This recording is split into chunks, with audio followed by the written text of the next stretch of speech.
Disease জানতে হবে। ডিজিজকে জানুন আর ম্যানকে জানুন, মাঝখানে পেশেন্ট বার।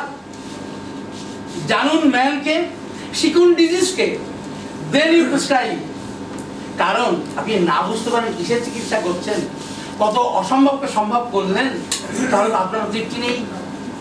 পেশেন্ট পার্টি হোমিওপ্যাথি ডাক্তার তো ঠিক হয়ে গেছে, তারপরে এমন কিছু না, হোমিওপ্যাথি ছেড়ে দিয়েছে তো কিছু না। কিন্তু সেই জন্য আপনাকে টেস্ট করতে হবে। এর জন্য কি হোমিওপ্যাথি ডাক্তার ওরকম ভেবো না তুমি। হোমিওপ্যাথি ডাক্তার এইটি সারিয়েছে যা আগামী দিনে ওর বাল্বটাকে নষ্ট করে দিতে যাচ্ছিল। সেই জন্য ডিজিজ সম্পর্কে আইডিয়া কিন্তু আপনার পুরোপুরি থাকতে হবে। কেন বারবার গ্যাস অম্বল হচ্ছে, এর পিছনে গলস্টোন তো নয়।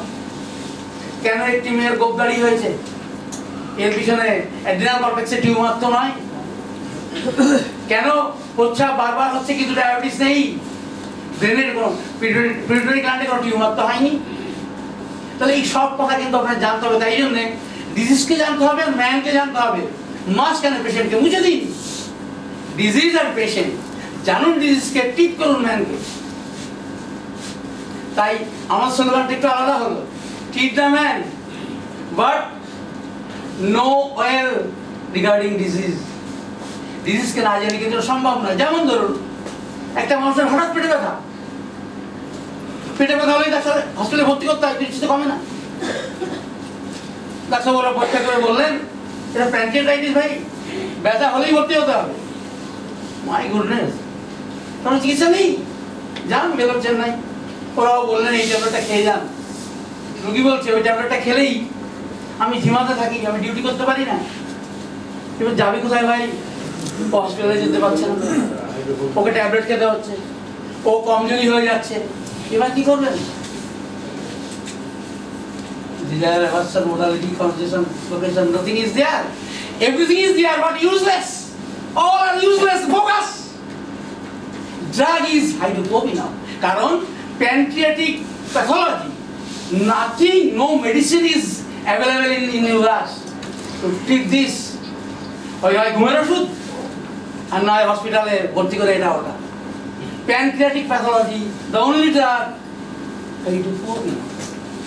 আমি বলবো নট ব্লাইন্ডলি, আপনি জানুন, দেখবেন আপনি হাইড্রোকোডোনেই পৌঁছে গেছেন, খুব সহজ রাস্তা দিয়ে। প্যানক্রিয়াটিক প্যাথোলজি এমন, আপনি যখন পোস্ট অফিস সিনড্রোম পড়বেন আমার লেখা, দেখবেন এরা বারবার হসপিটালে যায়। এদের জীবনে অনেকবার হসপিটালে ভর্তি হতে হয়েছে যে কোনো কারণে। এদের জীবনে অনেকবার ইনফেকশন ডিজিজ হয়েছে, সাংঘাতিক পক্স হয়েছিল, সাংঘাতিক হাম হয়েছিল, আর জ্বর হলে 104% নিচে হয় না, সে বাড়িতে কিছু হয় না, যেতে হয় হসপিটালে। এবার আপনি খোঁজ নিন হাইড্রোকোডোন পড়ার পরে, মানে পোস্ট অফিস সিনড্রোম পড়ার পরে খোঁজ নিন, দেখুন সব মিলে গেছে। ওরটা মিলেছে, ওর বাবারটা মিলেছে, ওর মায়েরটা মিলেছে, ওর দাদারটা মিলেছে, ওর দাদিরটা মিলেছে, ওর নানারটা মিলেছে, নানিরটা মিলেছে। পোস্ট রেবিস সিনড্রোম যদি তার বংশে পাওয়া যায়, আর এই ইতিহাস যদি হয় বারবার হসপিটালে ভর্তি হতে হয়, the only drug is there, the hydrocodone, the hydrocodone.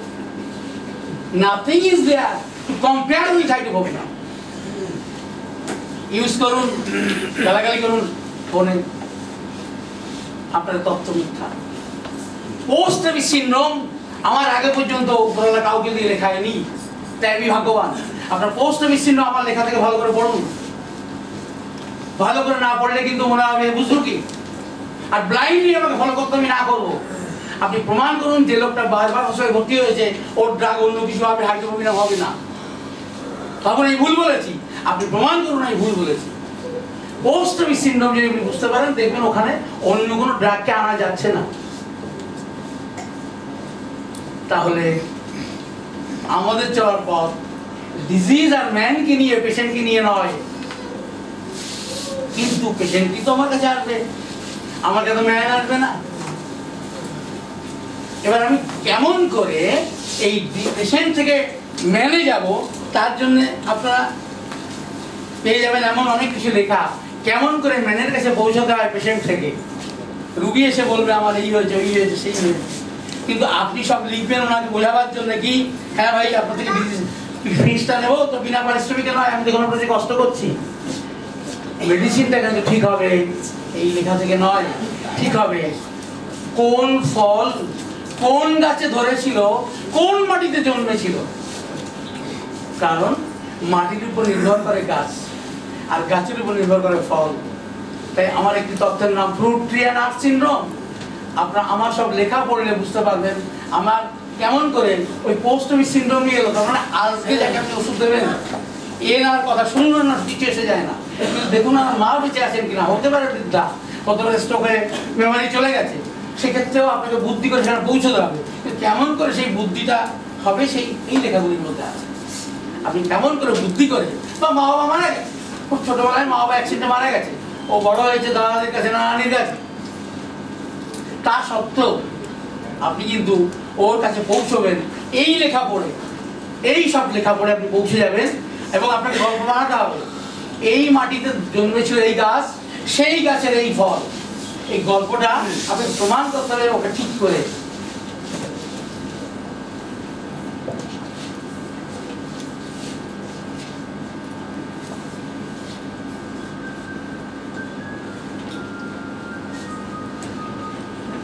তাহলে আপনাদের নতুনদের জন্য আমি আরেকবার বলছি, আমাদের গন্তব্যস্থান পেশেন্ট নয়। পেশেন্ট আমাদের কাছে আসবে, আমি পেশেন্টের থেকে গল্প করে তার ম্যান অবস্থায় পৌঁছাবো, মানে যখন তার অসুখ হয়নি উনি তখন কোন ওষুধের মানুষ ছিলেন। এটা কেমন কথা হলো? রুগীটা এসেছে মাইগ্রেন নিয়ে, প্রচন্ড মাথায় যন্ত্রণা, বয়স কত? 31 বছর 3 মাস। কি করে হয়েছে?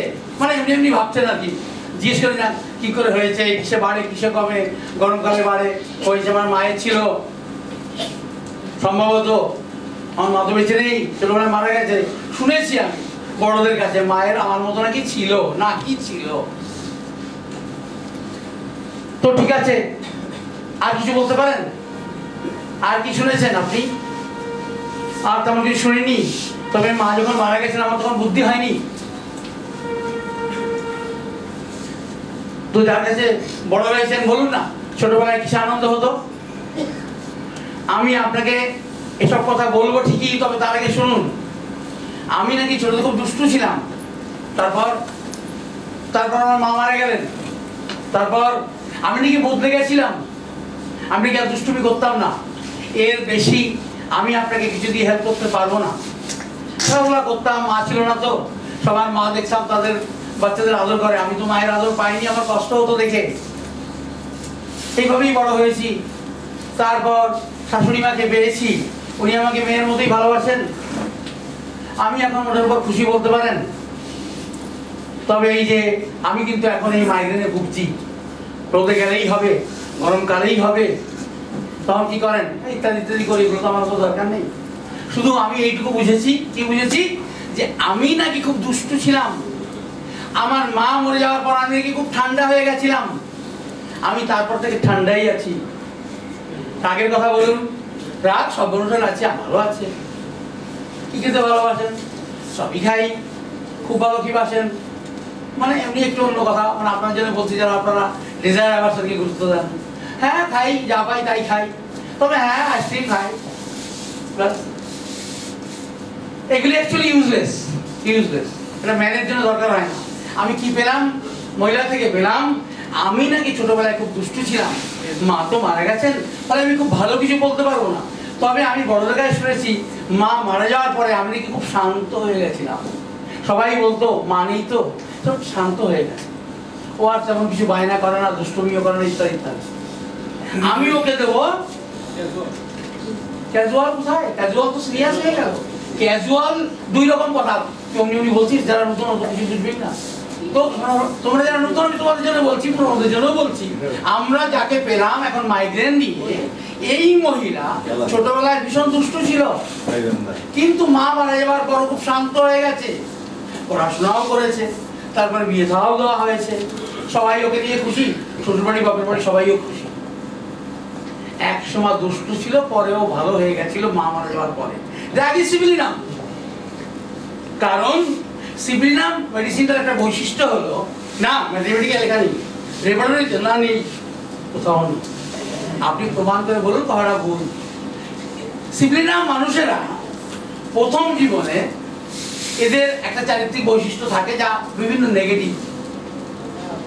কোনো ঘটনার পরিপ্রেক্ষিতে কোনো কারণে এগুলি বদলে যায় ধীরে ধীরে, ভালোর দিকে বদলে যায়,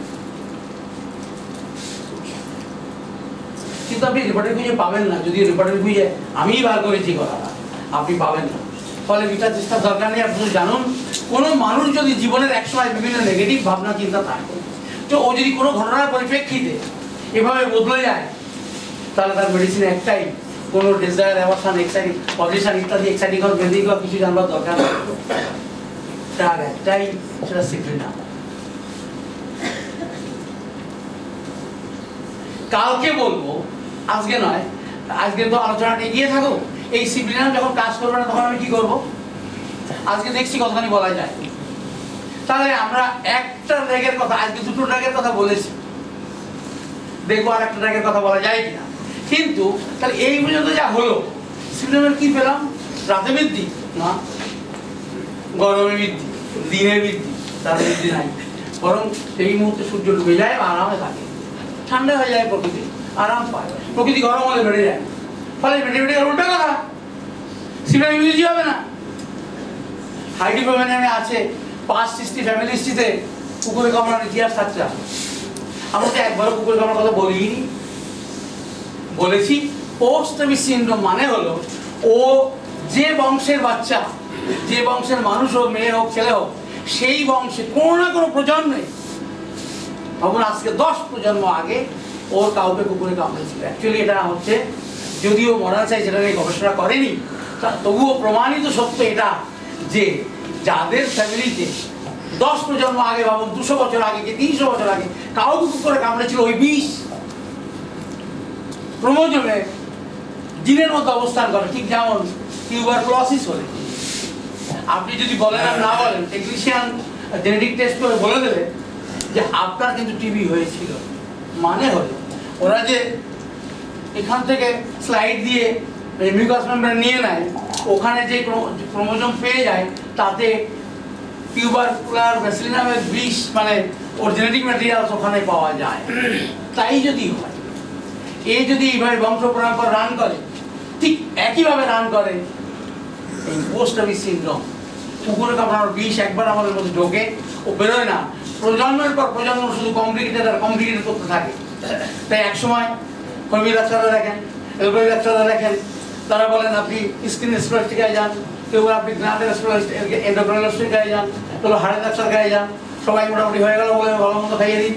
অ্যাকচুয়ালি ওষুধ কিন্তু পড়েনি, ডাক্তারবাবুরা ওষুধ দিয়েছিলেন কিসের? সমস্যা। হোমিওপ্যাথি ডাক্তার ওষুধ দিয়েছিলেন কিসের? সমস্যা। অ্যালোপ্যাথি ডাক্তার ওষুধ দিয়েছিলেন কিসের? সমস্যা। মানুষটা যে ওষুধ দিয়েছিলেন কে? কেউ না। কি করে বোঝা গেছিল এই ওষুধগুলি একটাও ঠিক নয়? বোঝা গেছিল যখন একের পর এক এই মানুষটি ভুগে চলেছে আর ভুগে চলেছে, আজ এই ডাক্তার, কাল সেই ডাক্তার। এনার বাবাও এরকমই ছিলেন, আজ এই ডাক্তার, কাল সেই ডাক্তার করেছেন। এনার মাও হয়তো এরকম ছিলেন, আজ এই ডাক্তার, কাল সেই ডাক্তার ছিল। এর থেকে প্রমাণ করা গেল কি পোস্ট ট্রেভিস সিনড্রোমের আগের পুরুষ, আগের প্রজন্মে প্রকট ছিল, এই প্রজন্মে এসেও এই বাচ্চার মধ্যে প্রকট হয়েছে। ফলে আজ এটাকে আলাদা চলছে, ওষুধও চলছে, রুগীও ভুগছে, ওষুধও চলছে, রুগীও ভুগছে। ডাক্তার কি ভাববে? বইতে যা লেখা ছিল, মেডিকেল ছিল, রেপার্টরি ছিল, আমি তো পড়েছি, দিয়েছি, কাজ না করলে আমি কি করবো? তখন তার কি ভেবে নেন? This are limitation of homeopathy. Stuart Close বললেন, limitation of homeopathy is a vague term. This is the limitation of knowledge of the physician. Stuart Close বলেছেন, দ্য জিনিয়াস অফ হোমিওপ্যাথি। তাহলে হোমিওপ্যাথির অজ্ঞতা আমরা যেখানে বলবো, ও বলবো না, বলবো আমার অজ্ঞতার কথা। আমি পারিনি, আমি জানিনি বিজ্ঞানকে। কিন্তু হোমিওপ্যাথি একটা বড় বিজ্ঞান, ফলে তার সমালোচনা করবার যোগ্যতা আমাদের কোনোদিন হবে কিনা বলা মুশকিল। কিন্তু আমি বুঝিনি, আমি পারিনি, আমার লেখা আছে দেখবেন, ইম্পর্টেন্স অফ সিক্স সেন্স। মানে হলো Mathematica organo, sorry mathematical repertory, এর বাইরে যা কিছু আছে সে আমার কিছু করার নেই। রুব্রিক্স মিলিয়েছিলাম, মেলে ড্রাগ দিয়েছিলাম, হয়নি। ম্যাথমেটিকে পড়েছিলাম, সিমটম দেখেছিলাম, দিয়েছি, হয়নি। এর মানে হোমিওপ্যাথিতে সারবে না। এটা এই যে আমি কথাটা বললেন, এর কারণ হলো আপনার সিক্স সেন্সের অভাব আছে। পঞ্চ ইন্দ্রিয় দিয়ে আমরা বই পড়ি, বাক্স থেকে ওষুধ বার করি, হাত দিয়ে খাইয়ে দিই। চক্ষু কর্ণ নাসিকা ত্বক, চক্ষু কর্ণ জিহ্বা নাসিকা ত্বক, পঞ্চেন্দ্রিয় দিয়ে আমরা একটা রোগী চিকিৎসা করি। আমি লিখেছি ইম্পর্টেন্স অফ সিক্স সেন্স। 6 নম্বর ইন্দ্রিয়টা কি, কেমন করে তাকে জাগাতে হয়, সেটা জাগলে কি কি সুবিধা হয়। অনেকগুলো সুবিধা লিখেছে, আর একটা সুবিধা হলো যখন ম্যাথমেটিকাতেও নেই, রেপার্টরিতেও নেই, আমার কাছে সিক্স সেন্স থেকে থাকে, মানে আপনি কি নিজেকে হেলদি করে থেকে থাকেন, তাহলে আপনার মধ্যে ফিলিংস থেকে আপনি বলতে পারবেন এটা কিন্তু আমি ভুল করেছিলাম, এটা ম্যাথমেটিকায় নয়, এটা রেপার্টরির সাহায্যে নয়, এর জন্য এইভাবে আমাকে খুঁজতে হতো রাস্তা, আমি সেটা করি। কে বলে দিচ্ছি? কেউ বলে দেয়নি। আপনার ভাবনা, আপনার ভাবনা আপনার মধ্যেই আইডিয়াটা ডেভেলপ করে গেছে। তখন বলবেন না যে হোমিওপ্যাথিতে হয় না, হোমিওপ্যাথিতে হয়, কিন্তু আপনার মধ্যে সিক্স সেন্স, ষষ্ঠ ইন্দ্রিয় না থাকার কারণে আপনি এভাবে ফেল করে গেছেন, দৌড় দিয়েছেন হোমিওপ্যাথিতে, হোমিওপ্যাথিকে। এটা হয় না। আমি আবার মূল আলোচনায় ফিরে আসি। তাহলে আমাদের ভাবনা হবে ম্যান আর ডিজিজ, পেশেন্ট বাদ।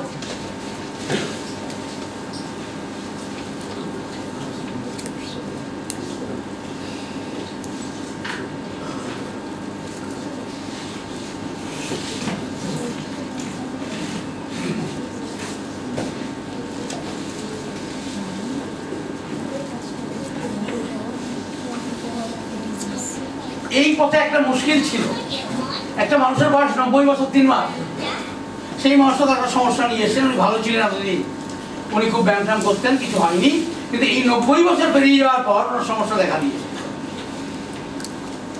আমি ম্যানকে কি করে পাবো, মানে এর জীবনের শুরুটা কি করে পাবো? এই বয়স্ক মানুষ, তিনি তো বলবেন বাবা আমি তো রাতে কি দেখেছি তাই বলতে পারবো না, আমি ছোটবেলা কি করে বলবো? এই প্রশ্নটা আমাকে বারবার শুনতে হয়েছিল, নিজেও প্রচুর ভেবেছিলাম। একটা লেখা কাল পাবেন যেখানে একটা বয়স্ক মানুষকে বুদ্ধি করে শৈশবের তথ্য বার করতে হবে। শুধু এটা কয়েকবার পড়লেই আপনার একটা আইডিয়া ডেভেলপ করে যাবে। আপনাকে ভাবতে হবে না ওই 90 বছর মানুষটাকে কি করে শৈশবে ফিরিয়ে দেবো, কেমন করে এই তথ্যগুলি পাবো। আর যদি সমস্যা নিয়ে এসে কি হয়েছে না, ডাক্তার বলেছে হার্ট হয়ে গেছে, আপনাকে নি ট্রান্সপ্লান্ট করতে হবে, আর এই পিঠের হাড়গুলি ক্ষয়ে গেছে, ডিস্ক প্রলাপস হয়েছে, ডিসলোকেশন হয়েছে, কি করতে হবে? বেল্ট করতে হবে। তার ওজন কত? কত 7-8 কেজি হয় ওগুলি। কি করে কি করবো ডাক্তারবাবু? ডাক্তার এই অপারেশন করার কথা বলছে, আমি তো ইঞ্জেকশন দিতেই ভয় পাই, আমার তো এই অবস্থা এখন।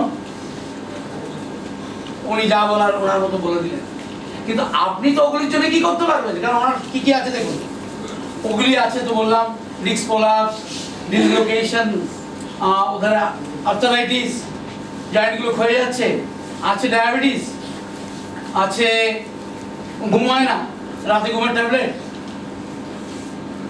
কিছু মনে থাকে না, সেনাইল ডিমেনশিয়া, মানে বয়স জনিত স্মৃতিশক্তি লোক, কত রকম ওষুধ খান আপনি, আর বলো না ওষুধ খেয়েই পেট ভরে থাকে, ভাত আর খেতে পারি না। কারণ কয় রকম ওষুধ? 12 না 13 রকম খাই, 12 রকম ওষুধের তো জল খেতে হয় সঙ্গে, আমি খাবার খাবো কখন? বেচারা ডাক্তারবাবু কি করবে, অতগুলি রোগ নিয়ে লোক এসছে, ডাক্তারবাবু তো কিছু করার নেই। মিথ্যা কথা, ডাক্তারবাবু করার ছিল, ডাক্তারবাবু সিক্স সেন্সকে কাজে লাগাইনি, কষ্ট করে পড়াশোনা করেনি, তাই এতগুলো ওষুধ দিতে হলো একটা লোককে। যদি ডাক্তারবাবুর কাছে এই আইডিয়া থাকতো, এই মানুষটি আজ এতগুলি সমস্যায় জর্জরিত, একদিন কিন্তু সে ছিল এক কোটি একটা জায়গা। যদি আইডিয়াটাকে পিছিয়ে নিয়ে যাওয়া যেত, ইউ মাস্ট গো ব্যাক, তুমি পিছনে যাও, খুঁজে ফেরো কোন মাটির কোন গাছে ধরেছিল এই ফলটি, তাহলে সমস্যার সমাধান হয়ে যেত। ডাক্তারবাবু কি করলেন, কি কি হয়েছে বলুন, কিসে পারে কিসে পাবে, কি খেতে ভালোবাসে ইত্যাদি ইত্যাদি, ব্যাস ডাক্তার ব্রেনটাও চলে গেল। বললো এই রুগী যদি আর 2-1টা আসে, আমি তো গেছি, রুগী তো আগেই গেছে, আমিও পরের দিন গেছি, এত কি করবে, এত সমস্যা কি করবে বলুন না। একটাই রাস্তা ছিল, রাজপথ সেটা ছিল কোন মাটির কোন গাছে ধরেছিল এই ফল।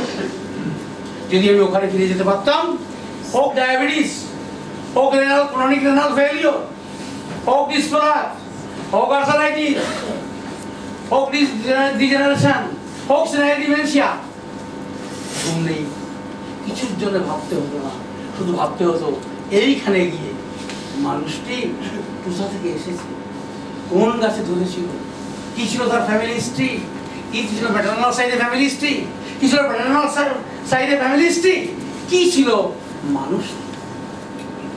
এই যে তিনটে কথা জিজ্ঞেস করবো, একটা ম্যাটারনাল সাইড, একটা প্যাটারনাল সাইড, আর একটা মানুষটি নিজে, এই তিনটে সাইড আমি বিবেচনা করে ঠিক করব। আমি দেখুন, একে বলা হয় 1 নম্বর। এই সব থেকে যে স্ট্রং ওয়াল তৈরি করেছে বাইরে, এ 1, এ 2, ইনি 3, 4, 5, 6। আমাদের করণীয় হলো আমরা একটা মানুষকে খুঁজবো। এই যে মানুষটি আমি পেলাম, কারণ আমরা সবাই সব মায়ের নিয়ে বসে আছি, কেমন আমাদের সোরা আছে, টিউবারকুলার আছে, পোস্ট অফিস সিনড্রোম আছে, পোস্ট ট্রমা সিনড্রোম আছে, সব আছে। কিন্তু আমার ডিউটি হলো, দাদা কি ঘুমিয়ে যাচ্ছে না কি আমি বুঝতে পারছি না, আপনার ঘুম পাচ্ছে কি জানি, আপনি চোখ বন্ধ তো আমি বুঝতে পারছি না। তো এই যে 1 নম্বরে যাবে, আমি তাকে 1 নম্বরটা কনসিডার করবো। কিন্তু যখন এই সোনালাই গেছে 1 নম্বরে, তখন আমি একে কনসিডার করবো। মানে 6কে আমি গুরুত্ব পরে নেবো, 1কে গুরুত্ব আগে নেবো। এবার 1কে গুরুত্ব দেওয়ার পরে আমার এমন হতে পারে কেস হিস্ট্রি, এবং 3টা প্রকট হয়ে গেছে, টিউবারকুলার ডায়াবেটিস, এ চলে গেছে 1 নম্বরে। আজকে একটু হসপিটাল আলোচনা হোক, আজকে সিস্টেমেটিক ওয়েতে হবে, কারণ 2 দিন সময় মাত্র, কিছুই বলা যাবে না, শেষ করা যাবে না। তো খুদা তো জানুক, আপনি খুঁজে নেবেন। তো কি হলো না, আপনি আজকে ওষুধ দিলেন, আচ্ছা আপনি তো বললেন ওষুধ কাজ হবে, হয়েছিল, ওই এখন তো কাজ হচ্ছে না। তো কাজ হচ্ছে না, আপনাকে যে বলেছিলাম আমি, একটা কেস যখনই আসবে আপনি 6টা সাইকেল হিসাব করুন, ওর মধ্যে কোন সাইকেলের কি কি পেলেন। বাবুর একটা কেস এসেছে, কিছু বললাম, একটা কমপ্লিকেট কেস। উনি বললেন আমার বাবাকেও ভুগতে দেখি ছোটবেলা থেকে, আমার মাকেও ভুগতে দেখি ছোটবেলা থেকে। আমরা অনেকগুলো ভাই বোন, কারোর তো আমার লেখাপড়ায় মাথা ছিল না, আমারও ছিল না। আমি লেখাপড়া মাথা থাকলে আমি করতাম না, ফাঁকিবাজ।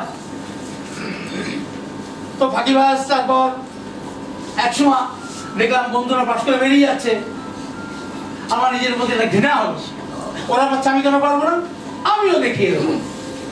এই জেদের বসে বেড়ান। তারপরে তো আমি এম পাস করে বিসিএস পরীক্ষায় বসেছি, তারপরে দিয়েছি, এখন আমি বিসিএস অফিসার, আমি অগ্নি অবস্থিত। কিন্তু আমি আপনার কাছে এসেছি, আমাকে তো অনেক বেশি মাথার ব্রেনের কাজ করতে হয়। এই ব্রেনের কাজ করার ক্ষমতা কমে যাচ্ছে, জানেন।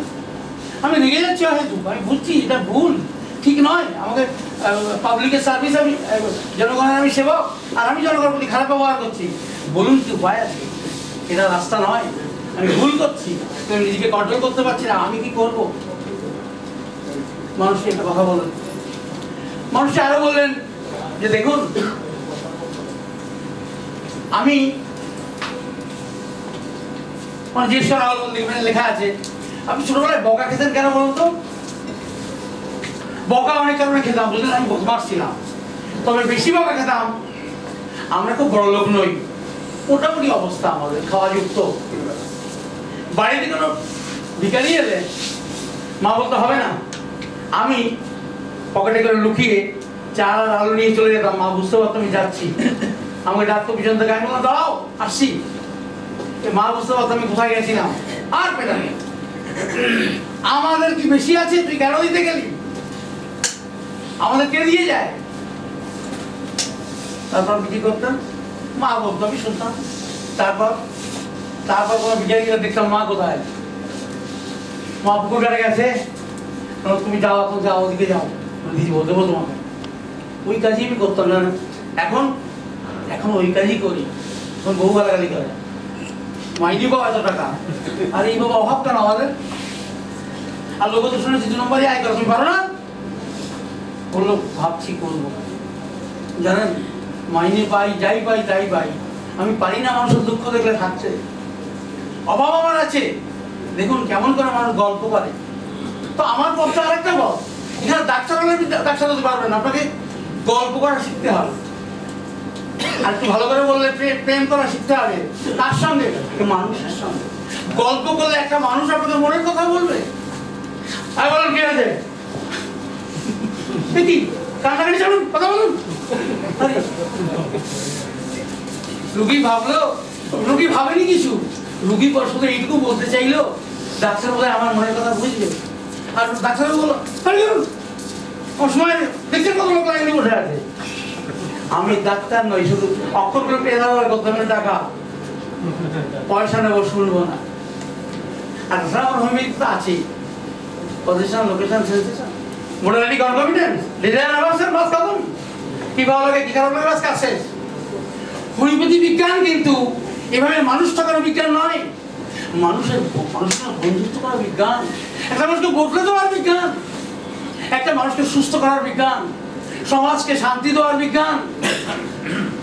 আমরা সেখানে ডাক্তারি করি, বলো কি খেতে ভালো লাগে, good for nothing, useless, bogus. Sir দেখে যাবেন বলে হ্যানিম্যান বলেছে, স্যার বিজ্ঞান অনেক দূরে গিয়ে এসছে, হ্যানিম্যানকে শ্রদ্ধা করি। আমি তো বলেছি প্রথম দিনই এই সব কথা বলে রয়েছে। হ্যানিম্যান সাহেবের 143 খণ্ড 1 এই কথা সেখানে লেখা আছে। আমরা প্রজন্মের পর প্রজন্ম সুস্থ হয়েছি, এই কথা প্রথম পৃথিবীতে বলেছিলেন হ্যানিম্যান স্বয়ং। সেই কথাকে উনি অর্গানও লিখলেন 81, সেই কথাকে তো উপলক্ষ করে আবার লিখলেন প্রেম সাহেব সোরা চ্যাপ্টার 1, চ্যাপ্টার 2। এগুলো দেখুন, দেখতে পাবেন আমার এই সব কথার প্রতিধ্বনি ঋষিদের কথা কি বলবে, একটাও আমার কথা নয়। আমার অত বড় জ্ঞান হয়নি, ঋষিদেরকে আমি ভায়োলেট করে দেখেছি, কিন্তু কথাটার মানেটা বুঝতে একটু অসুবিধা হয়েছিল বলে আমার মনে হয় মানেটা একটু ভালো করে ভাবা দরকার ছিল। আমি লিখেছি কোন কথাকে গুরুত্ব দিতে হবে, কোন মানেটা দিতে হবে। ভাবুন লেখা ছিল রোমান ভাষায়, আমি বাংলায় লিখেছি। আদারওয়াইজ আমি শুধুমাত্র টুকলি করেছি আর অনুবাদ করেছি, আদারওয়াইজ আমার কোনো ভূমিকা নেই। দেখুন উনি কি বললেন, উনি যা বললেন তাতে বোঝা গেল ওনার মধ্যে সিমেটিক মায়াজম ছিল। আরো বললাম টিউবারকুলার ডায়ালিসিস মানে কসমোপলিটান নেচার, কসমোপলিটান নেচার নিয়ে আমি ম্যাগাজিন ডিটেলস লিখেছি, আমার অন্য জায়গাও লিখেছি। কসমোপলিটান নেচার কাদের, টিউবারকুলার ডায়ালিসিস। কোন কোন ড্রাগ আছে, অনেক ড্রাগ আছে, তার মধ্যে আমি নিয়েছি 3 জনকে, টিউবারকুলার, ব্যাসিলাম, ড্রাসেলা। এই 3 জনের ডিফারেন্সিয়েটিং পয়েন্ট আমি লিখে আমি প্রসঙ্গে আরেকবার সময় পাবো কিনা জানি না, আমি আরেকটু করি। তবে একটা মানুষের গল্প করে আমি সিপিলিনাম পেলাম, টিউবারকুলার ডায়ালিসিস ড্রাগের যাও একটা কিছু হবে।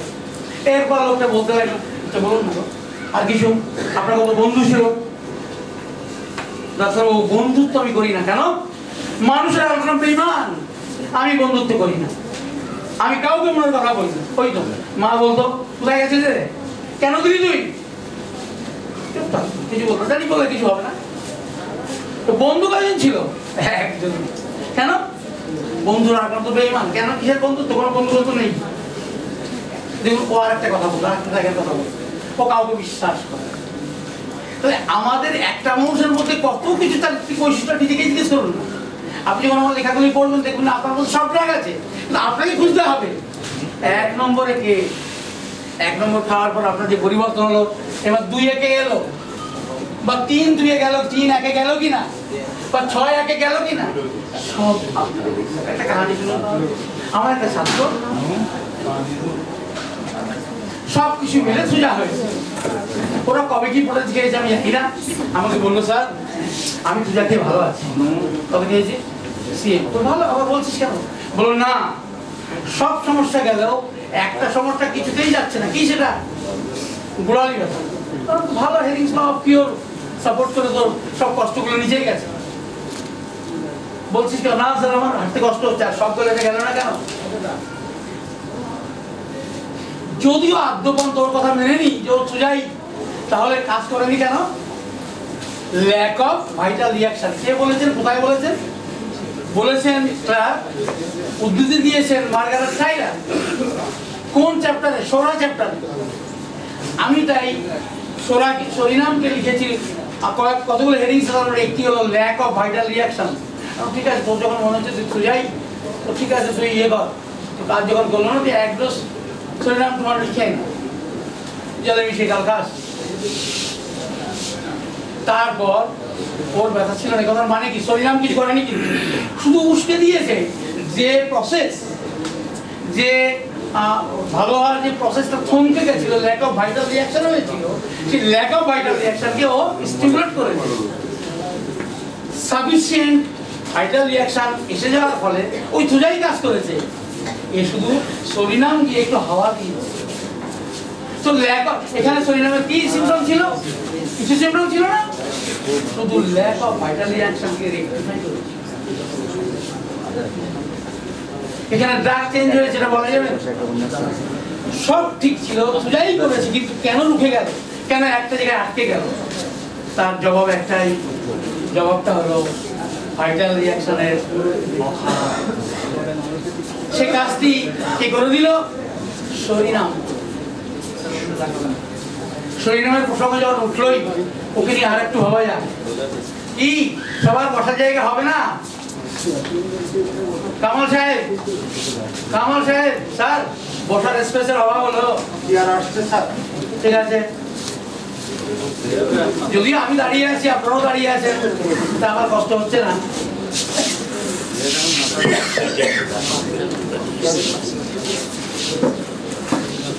সরিনামের কথা উঠে এলো জলকে।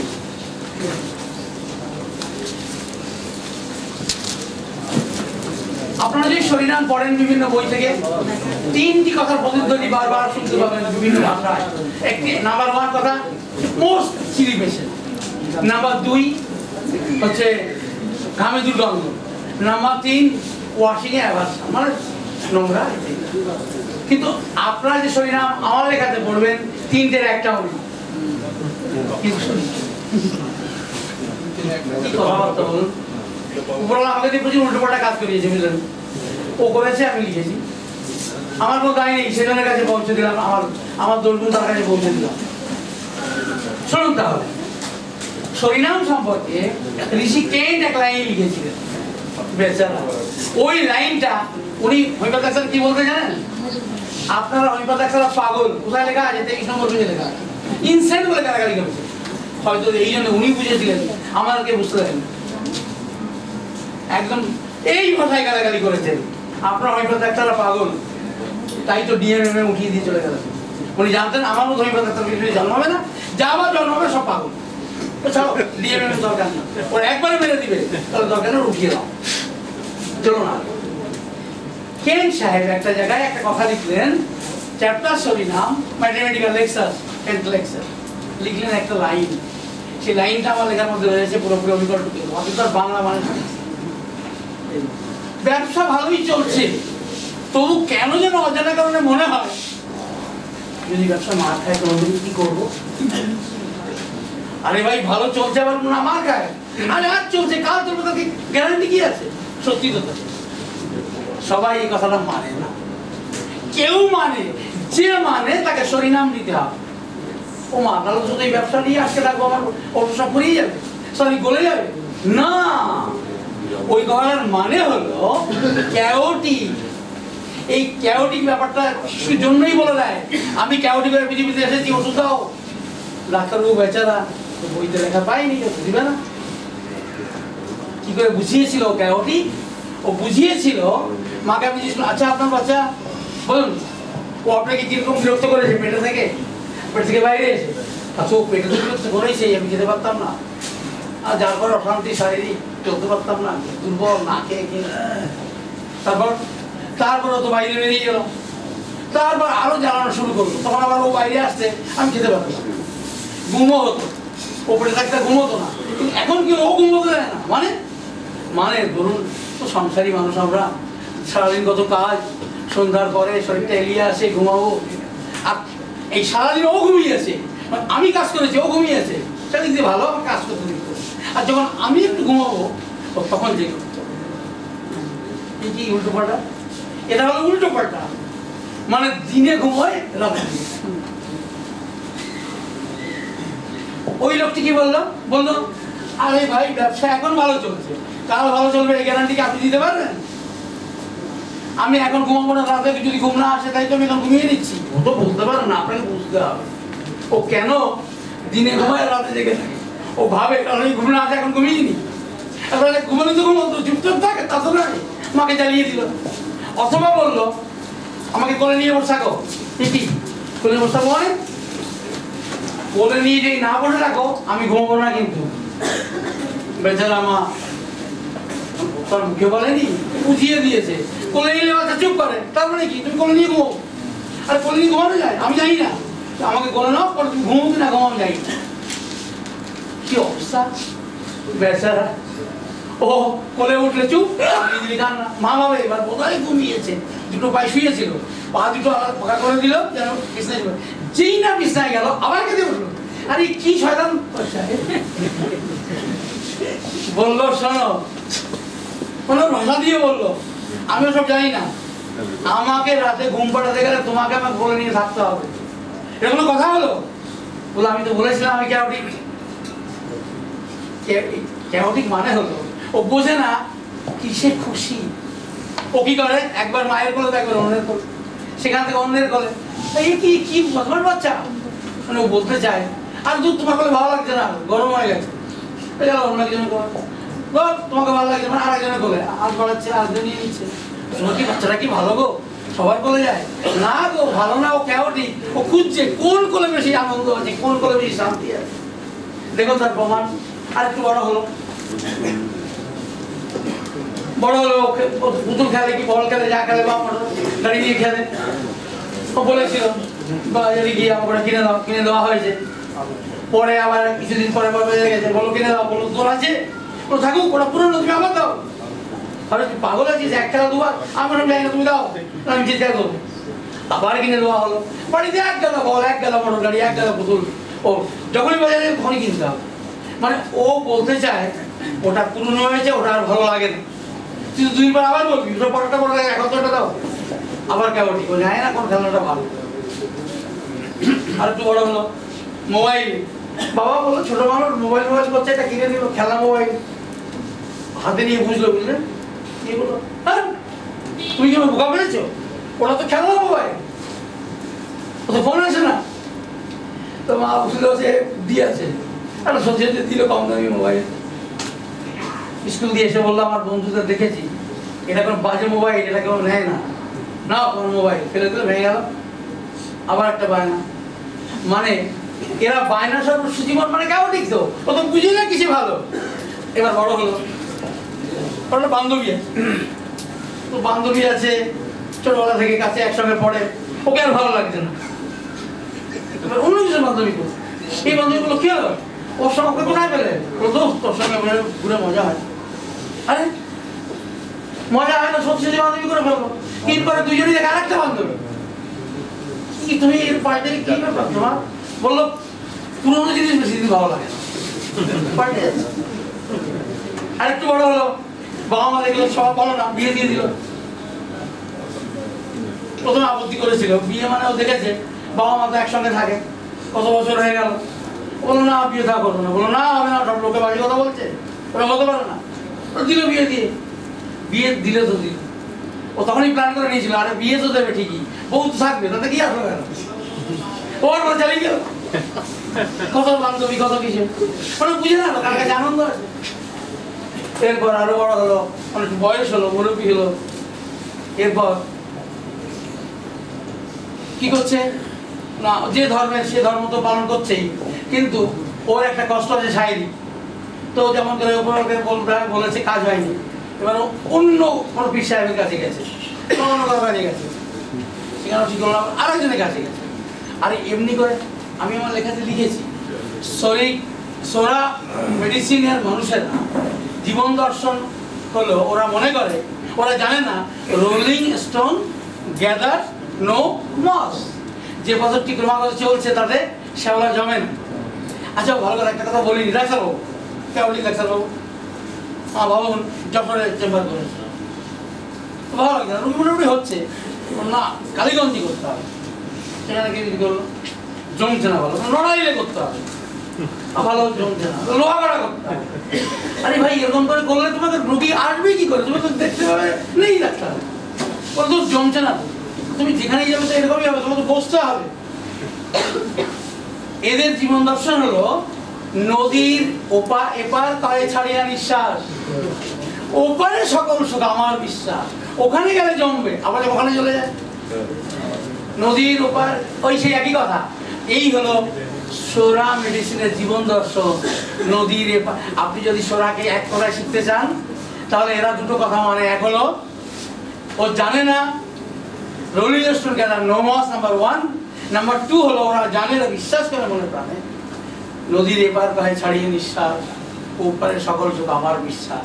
অ্যাকচুয়ালি সখীও কোনোদিন হতে পারে না, ততদিন হতে পারবে না যতদিন আপনি ওষুধ না দিচ্ছেন। ও হোক ডাক্তার, ভাই তোমার চেম্বারে আমি জমিয়ে দেবো যে তুমি আমার কাছে আসো, ঠিক আছে বেট বেট পাউডার দেওয়া, তুই যা চাইবি তাই দাও, চেক দাও। ব্যাংকের কোনো টাকা নেই, তাই চেক দিয়ে সই তুই যা খুশি বসিয়ে দিস ব্যাংকে 10 টাকা। তো সরিনাম এই সব কথা কিন্তু বইতে লেখা নেই গো। শুধু কেন সাহেব আমাকে ক্লু দিয়েছিলেন, কেন সাহেব আর হচ্ছে ক্লার্ক সাহেব। আমি বলেছি আমার লেখার মধ্যে পেয়ে যাবেন আপনারা, কোথায় লেখা আছে কি ব্যাপার সব পেয়ে যাবেন। কি বললে তুমি? ও ওটা হচ্ছে রোলিং স্টোন। রোলিং স্টোন যে পাথর চলছে আর চলছে, গ্যাদার নো মস, যে স্টোন জমে থাকে তার মধ্যে শ্যাওলা জমে, যে তোমাকে তো চলছে শ্যাওলা জমে না।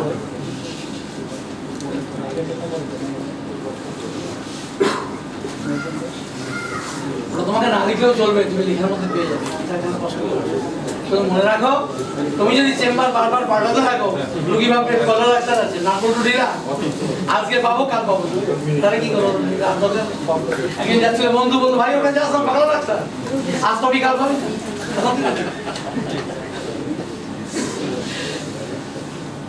তাহলে সরিনামকে আমরা কেমন করে সহজে মনে রাখবো? আমি বলেছি সরিনামকে আমাকে শিখিয়েছে 2 জন গুরু, একজন Clarke lack of vital reaction, আর একজন কেইন যিনি লিখলেন ব্যবসা আজ ভালো আছে কাল ভালো থাকবে, কাল তো আমি গরিব হয়ে যেতে পারি। এই দুটো আইডিয়াকে আমি কয়েক পেজ লিখে দিয়েছি। জন্মে কেমন থাকে, শৈশবে কেমন থাকে, কৈশোরে কেমন থাকে, যৌবনে কেমন থাকে, বার্ধক্যে পরিণত বয়সে কেমন থাকে, বার্ধক্যে কেমন থাকে। যখন পড়বেন তখন মনে হবে নিশ্চয়ই নতুন কিছু লাগবে।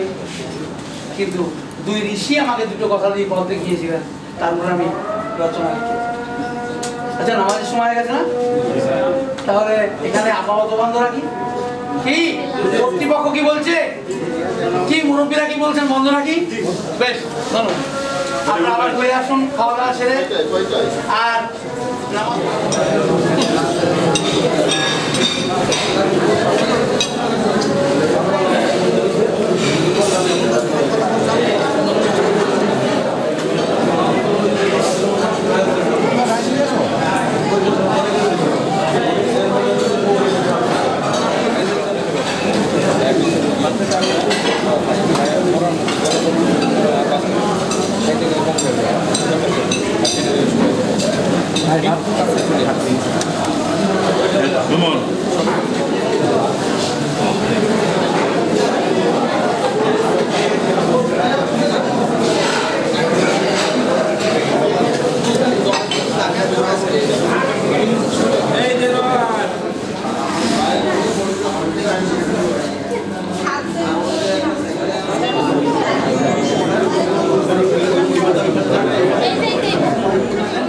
তাদের কাছে ওটা একঘেয়েমি লাগবে, কিন্তু যারা নতুন তারা শুনুক, এই জন্য দরকার আছে।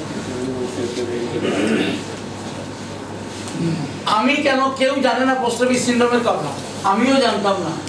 সেজন যদি না জানো সুযোগ এনে দিত। এই মাসুদ সাহেব কোথায় আছে? আলো থেকে দেখতে পাই না। হ্যাঁ, জীবন রহমান মাসুদ বলে একজন বসে আছেন ওখানে, গল্পটা আর দেখাতে হবে না, বেশি দেখলে আমার নজর লাগবে। পা পা করে একটু একটু করে এগোচ্ছিলাম, দিশা পাচ্ছিলাম না আমি সত্যকে এস্টাবলিশ করবো কি করে। সেই মুহূর্তে উপরওয়ালা তার সঙ্গে দেখা করিয়ে দেয় কোনো এক সেমিনারে। সে তার একটা অভিজ্ঞতার কথা বলে, স্যার আমি কিন্তু জানি এই প্রসঙ্গে কথা। বললাম কি জানো বলো? বললো আমি একজন অভিজ্ঞ হইকতের কাছে দেখাতে যেতাম, সেইখানে একজন বাবা আসতেন তার সন্তানকে নিয়ে, রোগ সারাতে নয়, তার মুখটা কুকুরের মতো একটু লম্বা ছিল, বডি স্বাভাবিক মানুষের মতো কিন্তু মুখটা কুকুরের মতো লম্বা। তো সারাবেন কি করে? তো ওই অভিজ্ঞ একজন ডাক্তারবাবুর কাছে উনি দেখাতে আসতেন, উনিও সেখানে যেতেন। একদিন ডাক্তারবাবু সারেন্ডার করে বলেন, তোমার ছেলেকে আমি ভালো করতে পারলাম না, অন্য কোথাও যাও। এইটা শুনে গার্জিয়ান খুব হতাশ হন, কান্নাকাটি করে হাতে পায়ে ধরিয়ে বলেন, আমি আর কোথায় যাবো, সব জায়গা সেরেই তো এখানে এসেছি। উনি বললেন, তাহলে তুমি একদিন অমুক দিন আসো, একটা ডেট দেন যেদিন রুগী থাকবে না। যথারীতি ওই লোকটি তার ছেলেকে নিয়ে পৌঁছে যান। পৌঁছে যাওয়ার পর উনি জিজ্ঞাসা করেছেন কতগুলো প্রশ্ন, তার মধ্যে একটি ছিল, আপনাকে বা আপনার স্ত্রীকে কুকুরে কামড়েছে? উনি বললেন, না স্যার কামড়ায়নি। উনি বললেন, আপনার বাবাকে কামড়েছে, মাকে কামড়েছে? উনি বললেন, আমি যখন ছোট আমার বাবা মারা গেছে। উনি বললেন, আপনারা ক ভাই বোন? উনি বললেন, আমরা অনেকগুলো ভাই। আপনার বড়দা আপনাদের কত বড়? বলতে হবে 12-14 বছরের বড়। আপনি আমার বড়দাকে গিয়ে জিজ্ঞাসা করুন। উনি চলে এলেন ডাক্তারখানা থেকে, এসে বড়দাকে জিজ্ঞেস করলেন, তুমি কি জানো আমাদের বাবা মাকে কখনো কুকুরে কামড়েছিল কিনা? উনি বললেন, আমার বাবাকে কামড়েছিল, তখন আমার বাবা বিয়ে করেননি। দেখাতে এসেছে কিন্তু যাকে কুকুরে কামড়েছিল তার নাতিকে দেখাতে এসেছে, যার মুখটা কুকুরের মতো লম্বা। কিন্তু এই নাতিরা কিন্তু অনেকগুলো ভাই বোন, কিন্তু এই ছেলেটি কুকুরের মতো মুখ হয়েছে একটুখানি। উনি পরের দিন চলে গেলেন ডাক্তারবাবুর কাছে, গিয়ে বললেন, আমার বাবাকে কামড়েছিল, তখন আমার বাবার বিয়ে হয়নি। উনি 200 হাইড্রোভিনাম এক ডোজ দিয়ে বললেন 3 মাস পরে আসুন। তখন মাসুদ রহমান সাহেব সেখানে ছিলেন। উনি আউট অফ কিউরিসিটি 3 মাস পরে ওখানে ওই দিনই পৌঁছে যান। যখন দেখলেন ছেলেটির মুখের কুকুরের মতো লম্বা আকৃতি নেই। উনি এই কাহিনীটা শুনেছিলেন, দেখেছিলেন। উনি সেদিন আমাকে শেয়ার করেন। আমি যখন গুটি গুটি পায়ে আগের থেকে এগোবার চেষ্টা করছিলাম, দিশা পাচ্ছিলাম না কি কেমন করে বিজ্ঞানটাকে এস্টাবলিশ করব। আমার কাছে একটা খবর ছিল, সে হলো কারো যদি ফ্যামিলি হিস্ট্রিতে টিউবারকুলোসিস পাওয়া যায়, ওই ফ্যামিলি হিস্ট্রি টিউবারকুলোসিস ওর পরে পরবর্তী প্রজন্মগুলোতে জিন টেস্ট করলে টিউবারকুলার ব্যাসিলাসের জেনেটিক ম্যাটেরিয়ালস পাওয়া যায়। যাকে দিয়ে টেকনিশিয়ানরা বা প্যাথোলজিস্টরা বলেন, আপনার টিবি হয়েছিল? বলুন না, কিন্তু আপনার রক্তে কিন্তু টিবি পাওয়া গেছে। অ্যাকচুয়ালি রক্তে তো নয়, জেনেটিক ম্যাটেরিয়ালে। তার মানে ব্যাপারটা কি দাঁড়ালো এই, যে একবার টিউবারকুলোসিস হলে তাকে যে বলা হয় ছেড়ে দিলাম, আপনি টেস্ট করুন, প্যাথোলজিক্যাল টেস্ট, চেস্ট এক্সরে করুন, আপনি ব্লাড টেস্ট করুন, আপনি স্পুটাম টেস্ট করুন, যাই করুন, ধরা পড়বে না। ধরা শুধু পড়বে জেনেটিক টেস্টে। তাহলে জিন বাহিত হয়ে আমরা কিছু রোগের জীবাণুকে ট্রান্সমিটেড হয়, আমরা সেগুলি অ্যাকোয়ার করি থ্রু বলছি মানে জেনারেশন আফটার জেনারেশন। আমার ওই ভাবনাটা জানা ছিল আগে থেকে। আমি তখন এই পোস্ট রেবিস সিনড্রোমকে, মানে আমার প্যাটার্নাল সাইড আর ম্যাটার্নাল সাইডে কাউকে যদি 3 পুরুষ 4 পুরুষ 5 পুরুষ 10 পুরুষ আগে কামড়ে থাকে, আমরা সেটা আমি আমার মতপথ দিয়ে সেইখানে পৌঁছতে পেরেছি। আমরা বুঝে যাব কোনো পুরুষে কামড়েছিল, জিজ্ঞাসা করলে জানতে পারবো না। কারণ 5ম পুরুষে যদি 5th জেনারেশনে কামড়ে থাকে, আজকে কোনো পেশেন্ট বলবে না কি কামড়েছিল। তুমি জানবো কি করে? সেই জানবো যেভাবে, তারই নাম পিআরএস, পোস্ট রেবিস সিনড্রোম। এই পোস্ট রেবিস সিনড্রোমকে কেমন আইডেন্টিফাই করতে হয়? তারাই পোস্ট রেবিস সিনড্রোমকে ক্যারি করছে যারা ছোটবেলা থেকে কোনো না কোনো সমস্যায় ভুগে চলেছে। হতে পারে কানে ভুগে চলেছে, পুষ তো সেরে গেছে, সরি পুষ সারে না, ওভাবে যা সারা হয়েছে ওর অন্যদিকে ক্ষতি করা হয়েছে, আপনারা জানতে পারবেন পুষ সেরে যাওয়ার পরে ইত্যাদি ইত্যাদি হয়েছে। আর যদি সত্যি সত্যি ম্যানকে যিনি ওষুধ হয় থাকে, ও আপনার কাছে আসবে না। ওই রোগী আপনার কাছে এসেছে মানে হলো পুষ সেরেছে, অন্য জায়গা ধরেছে, তাই আপনার কাছে হয়েছে। ও যদি ভালো হতো আপনার কাছে আসতো না। তাহলে পোস্ট রেবিস সিনড্রোমকে আমরা আইডেন্টিফাই করতে পারি। আমি জিজ্ঞাসা করা হয়, আপনারা যখন এই শীত জাহিদ আছিস, এই শীটগুলিতে লেখা আছে কিভাবে বুঝতে হয় পোস্ট রেবিস সিনড্রোম কোন জেনারেশনে থেকে কিভাবে এসেছে। জাহিদকে একটু ফোন করে ডেকে নিয়ে দেখি মাস্টার সাহেব।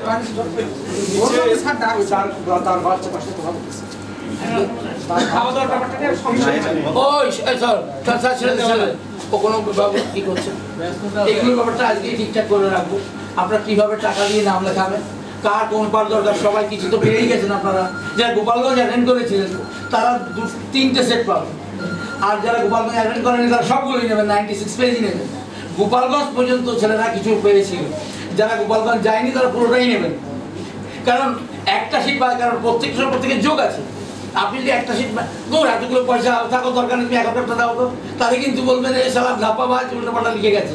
প্রত্যেকের সঙ্গে প্রত্যেকের যোগ আছে, ফলে এই 96 পেজ যেন আপনাদের কাছে থাকে, যেটুকু নেই সেইটুকুর জন্য ওকে নাম লেখাবেন আমার অমুক সেট দরকার।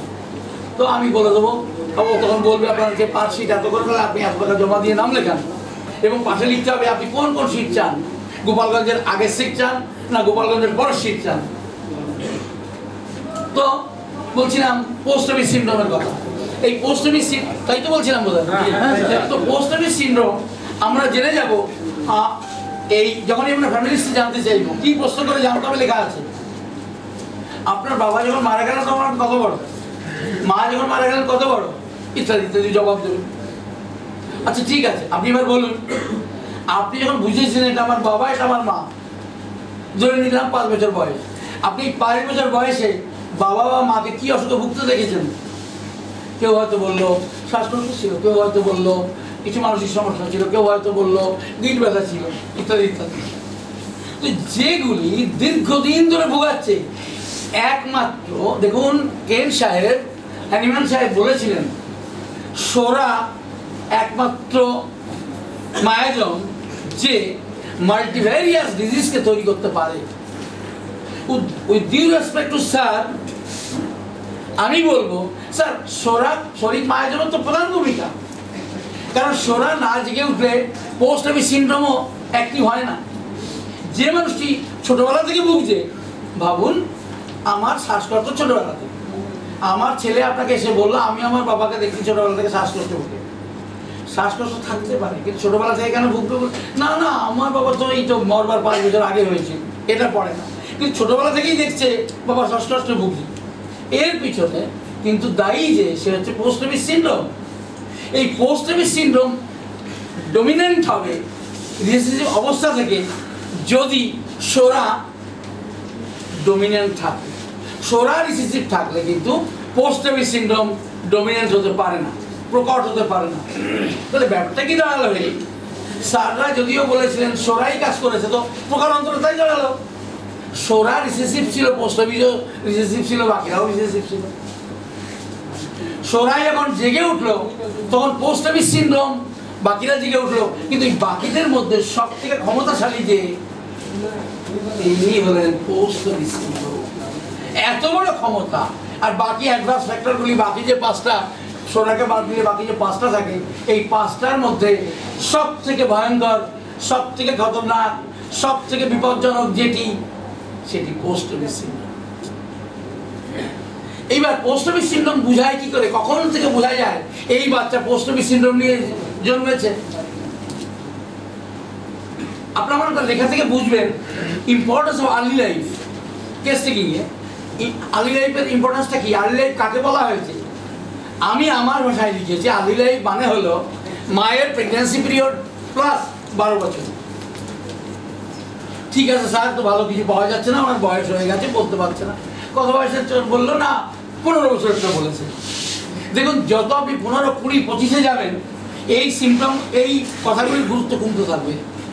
আর যত আপনি এদিকে আসবেন 12, 11, 10, 9, 8, 7, 5, 3, 2, 1 আরো যখন গভীরে যাবেন, যদি পান ভাগ্যক্রমে মায়ের পেট, মানে ছোট বাচ্চাদের ক্ষেত্রে পাওয়া যায়, বা যাদের মায়েরা বেঁচে আছেন, স্ট্রোকে সিরিয়াসলি চলে যায়নি, তাদের কাছ থেকে পাওয়া যায়। তো আমি একটা কাহিনী বলছি আপনাকে। কাহিনীটা হচ্ছে এইরকম, ব্রেন টিউমার আছে। টিউমারটা এমন জায়গায় যে যেখান থেকে এই ব্রেনের ফ্লুইডগুলি স্পাইনাল কর্ড দিয়ে নেমে যায়, ওইখানে গ্রোথ হয়ে ওই জায়গাটাকে আটকে দিয়েছে। ফলে কি যে হাইড্রোকেফালাস হয়েছে। হাইড্রোকেফালাস মানে হচ্ছে হাইড্রো মানে জল, কেফালাস মানে কেফালান মানে ব্রেনের যে ক্যাভিটি কি বলবো আস্তরণ তার মধ্যে জল, এটা এক জিনিস। ওর ক্ষেত্রে আর্টিফিশিয়ালি হাইড্রোকেফালাস হয়েছে। আর্টিফিশিয়ালি কেন বললাম না, সব ঠিক আছে, ওর অ্যাকচুয়ালি হাইড্রোকেফালাস না, কিন্তু যেখান দিয়ে এখানকার ফ্লুইডগুলো ইয়ে দিয়ে নেমে যাওয়ার কথা স্পাইনাল কর্ড দিয়ে, নাব্বার রাস্তায় একটা টিউমার হয়ে আটকে দিয়েছে, ফলে সিমটমটা দেখা দিয়েছে হাইড্রোকেফালাসের। ডাক্তারবাবু ওরা পরীক্ষা করে দেখলেন যেহেতু ওই অর্থে হাইড্রোকেফালাস নয়, কিন্তু আর্টিফিশিয়ালি ওখানে টিউমার গ্রো করার জন্য ও ফ্লুইডটা বেরোতে পারছে না। তার জন্য প্রথমে একবার বাইপাস করা হলো, তারপর আবার জল জমলো, তারপর আবার করা হয়েছে। মানে ওর বাবার পয়সা ছিল তাই বেঁচে আছে, আদারওয়াইজ এতবার ব্রেন অপারেশন করা সরকার পক্ষে সম্ভব ছিল না। তো আমি তেমন কিছু পাইনি। এবার শুনুন কাহানি।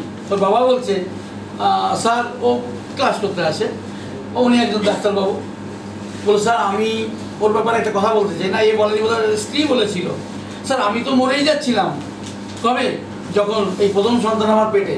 কেন, কি হয়েছিল? 106 উঠে গেছিল জ্বর। ডাক্তারবাবুরা বলতে পারেননি আমার পেটের সন্তান এবং আমি দুইজনই বাঁচবো কিনা, না একজনও বাঁচবো। তাহলে বাচ্চাটি মারা গেছিল, কিন্তু বেঁচে আছে। এই আমার একটা কথা ডিকটার্ন এখানে কিছু লেখা আছে, দেখবেন, no horrible, no hydrophobia. Horrible মানে ভয়ঙ্কর।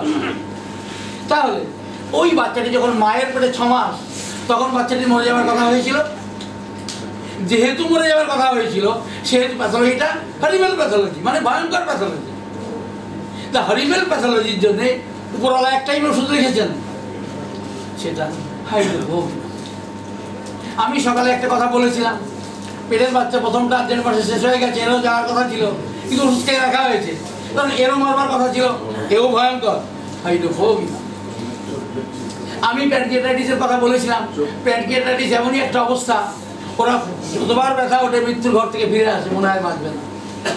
সেই জন্য যখন কোনো মানুষের প্যাথোলজি, কোনো মানুষের সাফারিং এমন হবে, অবশ্যই আর্লি লাইফে এমন হবে এ বাঁচবে না, ডাক্তার জবাব দিয়ে চলে গেছে, প্রতিবেশীরা বলতেই বাঁচবে না, তুমিও বাচ্চার আশা ত্যাগ করো।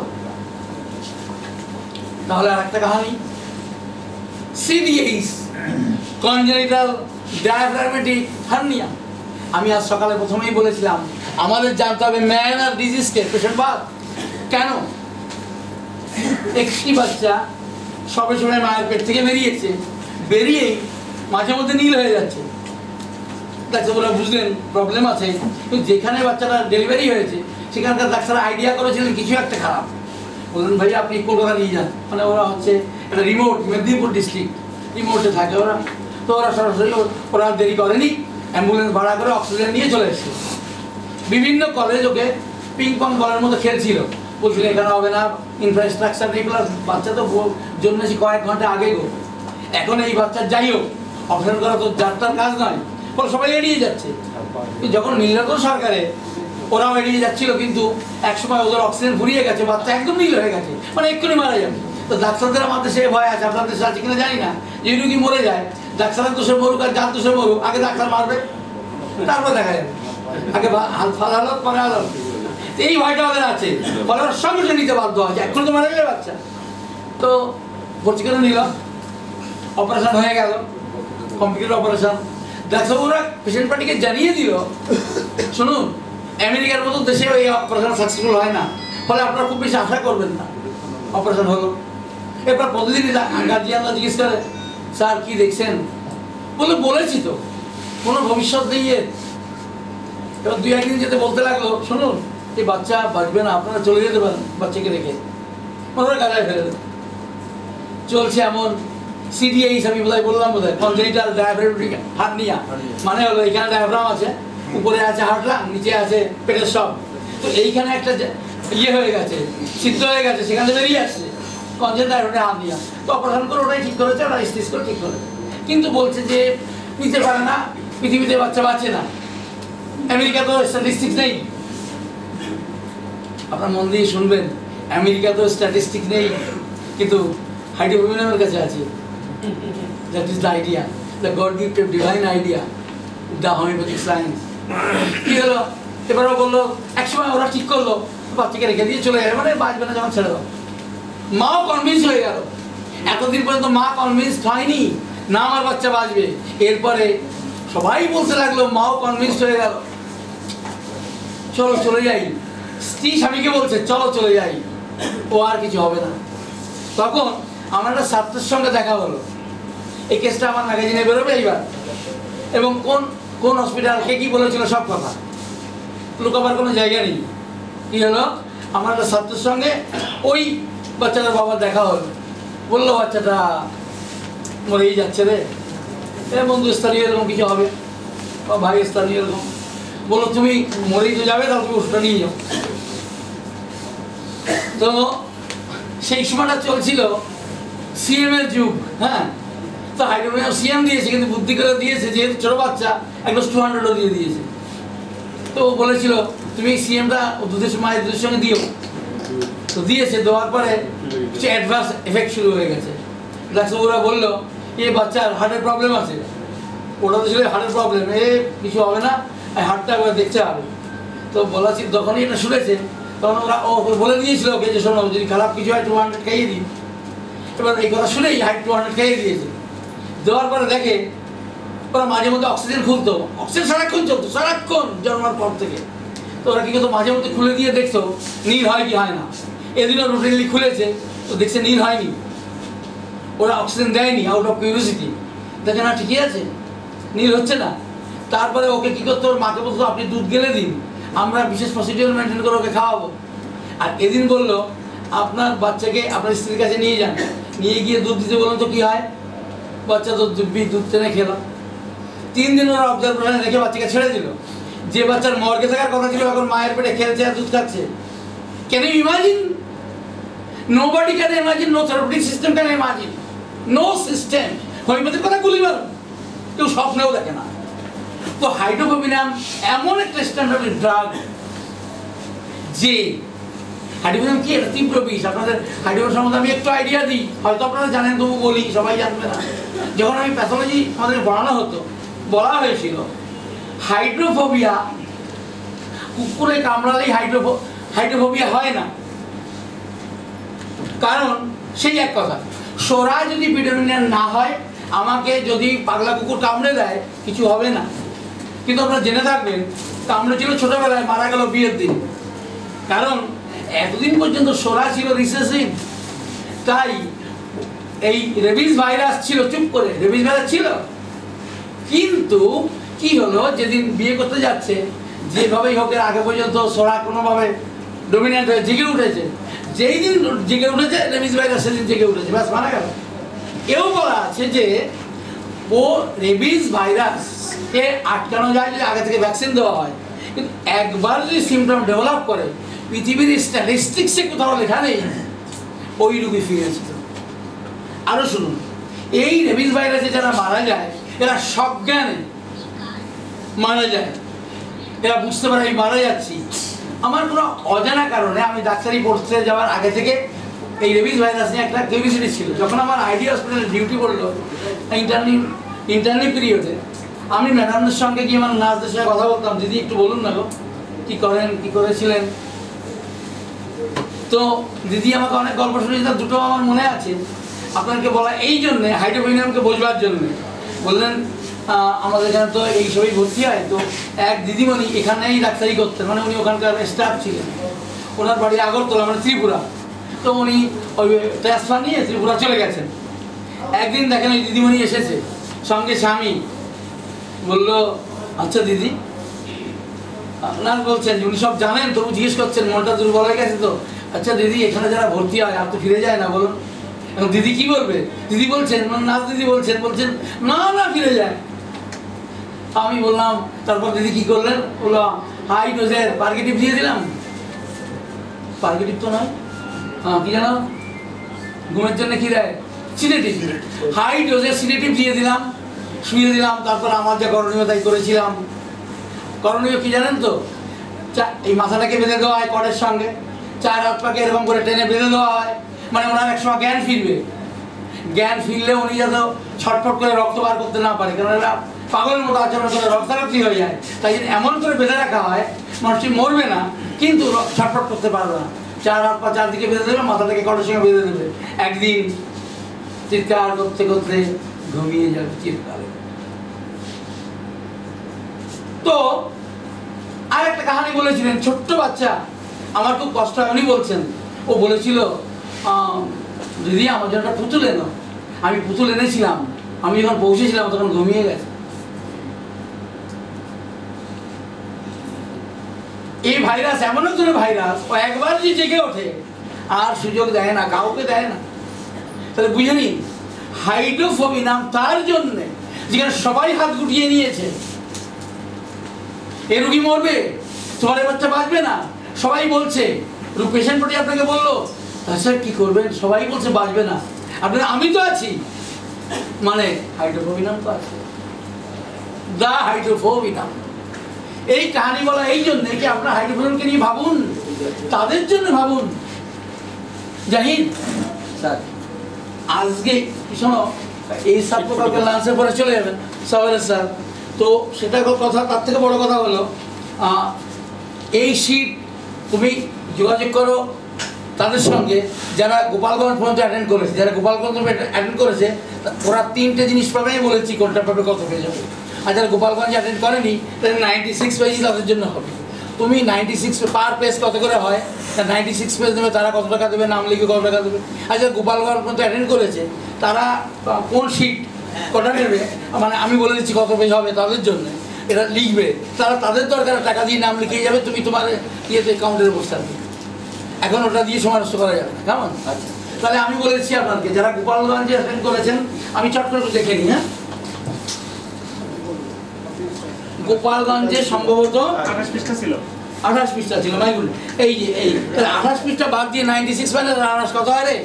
জি 96 মাইনাস 28 68। পার পেজ কত? এখানে কি 2 টাকা। পার পেজ 2 টাকা।